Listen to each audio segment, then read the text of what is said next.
تو دردم، بی تو از دنیا دل سردم. کنار تو بودم سبزی بهاری می شود. ای دل ای دل ای دل منی دیوانه، در عشق تو دیوانه ترینم. بی تو تنها، بی تو من صدای خاموش زیر زمینم.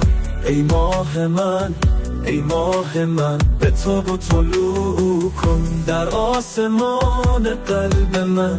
به تو بیدارم کن، بدون حضور تو هر لحظه بی پایان.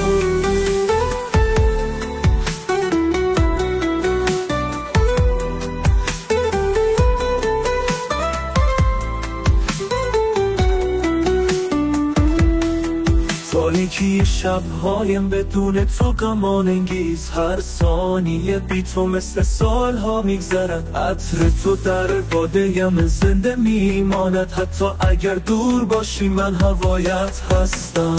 خاطراتت هنوز در قلبم میتابد، هر کجا که باشم به سوی تو میگردم. عاشق به انتظار رسیدن روز آخر، که کنار تو دوباره جهان بهشت می شود. بی تو من صدای خاموش زیر زمینم.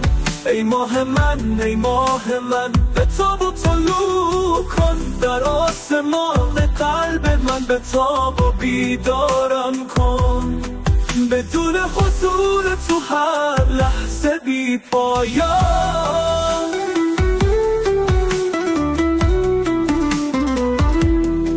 تاریکی شبهایم بدون تو غمان انگیز، هر ثانیه بی تو مثل سالها میگذرد. عطر تو در باده‌ام زنده میماند، حتی اگر دور باشی من هوایت هستم. خاطراتت هنوز در قلبم میتابد، هر کجا که باشم به سوی تو میگردم. عاشق به انتظار رسیدن روز آخر، که کنار تو دوباره جهان بهشت می شود. بی تو من صدای خاموش زیر زمینم. ای ماه من ای ماه من، به تو طلوع کن در آسمان قلب من. به تو بیدارم کن، بدون حضور تو هر لحظه بی پایان.